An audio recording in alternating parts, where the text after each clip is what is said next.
자, 그래서 우리는 그 정적 하중화의 재료의 파손, 그러니까 failure에 대해서 학습을 해 볼 건데요. 그런데 정적 하중하의 파손이라는 게 예측이 용이하긴 하지만 그래도 불행하게도 재료마다 다르고 그리고 상황마다 다를 수 있습니다. 재료마다도 다르고 또 재료 중에서 특히 연성 재료와 취성 재료가 아주 큰 차이가 있죠. 근데 이렇게 재료마다 다를 파손에 관련돼서 그런 거동이 다른 이유가 재료마다 어떤 분자 구조라든지 여러 가지 특성이 있잖아요. 그런 특성들 때문에 다들 하나의 어떤 재료에서 뭐 구축한 어떠한 이론들을 다른 재료에 정확하게 매치시킬 수 없는 이러한 문제점들이 생기거든요. 그런 어떤 재료의 특성이라는 게 우리가 일반적인 어떤 관계를 찾는데 어려움을 주는데 그러한 여러 가지 특성 중에 하나가 바로 변형 경화라는 게 있습니다. 뭐 그렇게 파손을 예측하는데 어려움을 주는 재료의 특성 중에 하나로서 우리가 변형 경화를 한번 검토해 보도록 하겠습니다. 변형 경화는 strain hardening 또는 work hardening, 그러니까 더 하드하게 만든다는 거죠. 그러한 어떤 성질입니다. 이러한 성질인데 이 변형 경화라는 게 모든 재료에 다 이러한 성질이 있다는 건 아니고 있는 재료도 있고 없는 재료도 있습니다. 특히 일단 연성 재료에 보통 있어요. 취성 재료는 보통 이러한 성질을 가지고 있지 않고요. 그리고 연성 재료 중에서도 녹는 점이 적당히 높은 재료가 이러한 성질을 가지고 있다는 거죠. 그 이유는 소성 변형 과정에 결정 구조의 움직임을 통해 발생한다는 거죠. 그리고 이거가 발생하면 어떤 결과가 있냐? 항복 강도가 높아지는 결과가 있다라는 것이죠.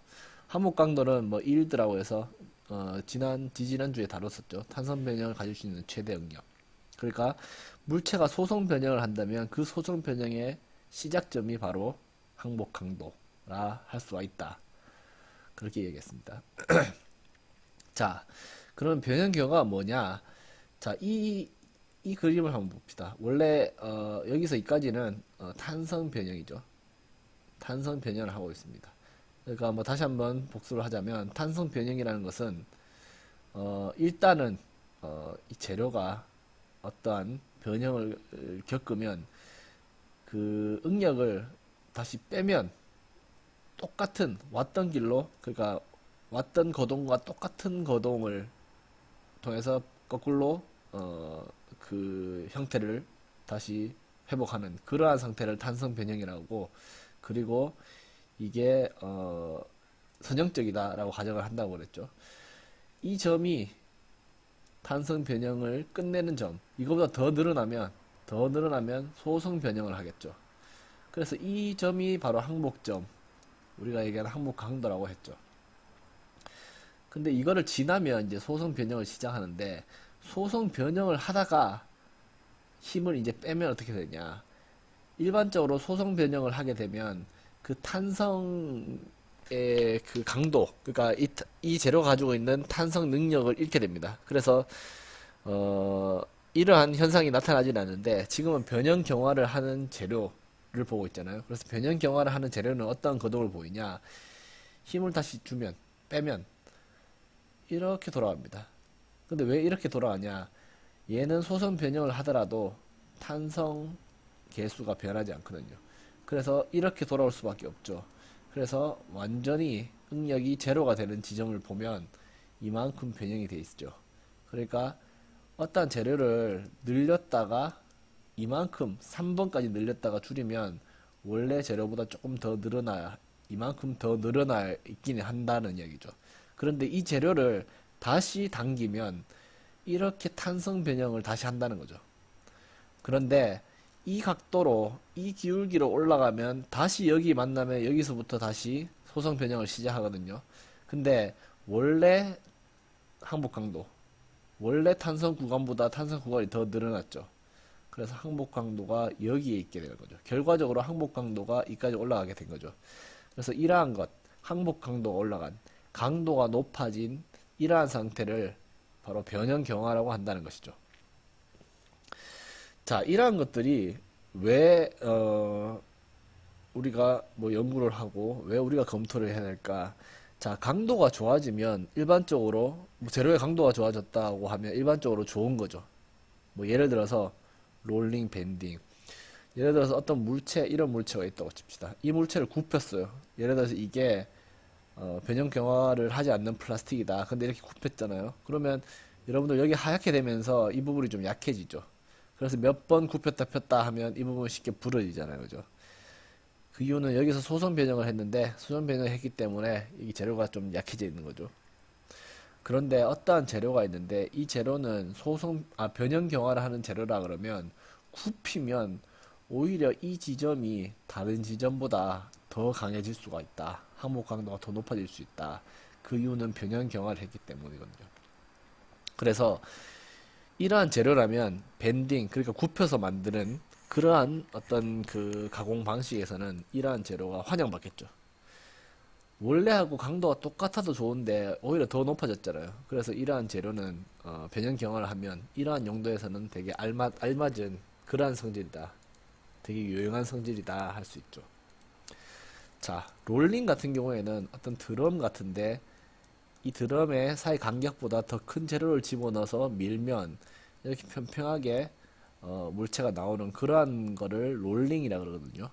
이러한 가공 방법을 롤링이라 그러는데 이것도 여기서 심하게 소성 변형이 일어나기 때문에 만약에 변형 경화를 하는 재료라면 여기의 강도가 여기 강도보다 더 크게 됩니다. 그래서 예를 들어서 100짜리 어떤 강도가 필요한 그러한 어떤 용도의 룰링을 사용한다면 이 재료가 변형 경화를 하는 재료라면 이거보다 강도가 좀 낮은 걸 집어넣어도 되겠죠. 왜냐하면 변형 경화를 해서 100을 도달할 거기 때문에 뭐 이러한 면에서는 장점이 있다라고 할 수 있겠죠. 그런데 변형 경화가 단점이 되는 경우도 있습니다. 강도가 좋으면 좋았지 왜 단점이 될까? 예를 들어서 어떤 재료가 있고 이 재료를 여기에 칼날 같은 게 이렇게 붙어 있어요. 그래 이 재료를 여기 회전시키면서 접근시키면 이 칼날을 의해서 마치 사과 껍질 벗겨지듯이 벗겨질 거 아니에요, 그죠? 이거를 선반이라 그러거든요. 뭐 영어로 레이스라 그러는데 이런 선반 가공이라 그러는데 예를 들어서 이런 선반 가공을 할 때 얘가 변형 경화가 있는 재료라면 어떤 문제가 생기냐면 일단 맨 위에 게 살짝 벗겨질 거예요. 이렇게 이 접근하면 벗겨지는데 그 벗겨지는 바로 직전에 바로 옆에 있는 재료는 상당히 많은 소송 변형을 할 거예요. 그죠? 그러면 이놈이 강해져요. 원래 있던 것보다 더 강해지면 이 칼날 입장에서 커터 입장에서는 더 강해진 걸 깎아야 될 겁니다. 그죠? 그러면 커터가 마모가 되겠죠. 커터가 마모가 돼서 커터의 수명이 줄어들 수도 있고요. 그리고 이 커터가 예를 들어서 이만큼 길인데 마모에서 닳아서 좀 짧아졌다. 예를 들어서 이만큼 짧아졌다. 그러면 정밀도에도 문제가 생기겠죠. 이 도구의 이 가공 기계의 가공 장비의 정밀도에도 문제가 생길 겁니다. 그래서 이렇게 절삭 가공 같은 거 깎아서 만드는 이런 가공에서는 공작기계 날 등을 손상시키기 때문에 변형 경화가 있는 재료가 환영받지는 못한다라고 할 수 있겠죠. 자, 이런 변형 경화 같은 이러한 성질이 재료 자체의 특성 이외에 실제적으로는 어떠한 문제도 일으킬 수 있냐, 설계에. 자, 예를 들어서 뭐 이 그림처럼 예를 들어서 단순하게 이러한 물체가 있다고 칩시다. 이러한 물체가 있는데 우리가 지난주에 했던 것처럼 여기서 응력이 가장 집중되죠. 최대 응력, 집중 응력이 여기 나타나죠. 근데 예를 들어서 이 재료가 이 물체는 이렇게 두 가지 재료의 접합에 의해서 만들어졌다고 가정합시다. 예를 들어서. 그런데 공교롭게도 이 두 가지 재료의 강도는 같은데 1번이랑 이거 2라고 치면 공교롭게도 강도는 같은데 2번만 변형 경화를 하는 그러한 재료라고 가정을 합시다. 그러면 어떤 문제가 생기냐면 자, 이것을 계산을 하면 여기에 응력이 집중될 거예요. 그죠? 그래서 여기에 이 전체는 실제로는 100파스칼 정도가 지금 전체는 100파스칼 정도가 가해주고 있어요. 근데 계산해서 이거는 뭐 245파스칼이 여기 응력이 집중된다라고 합시다.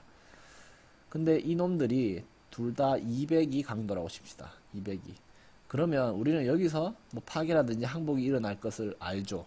알고 있습니다. 그죠? 왜냐면 얘가 가장 먼저 도달하기 때문이죠. 그죠?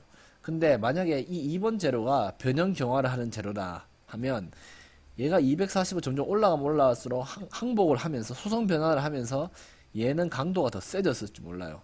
그래서 얘 원래 200이었는데 올라가가지고 250이 됐다.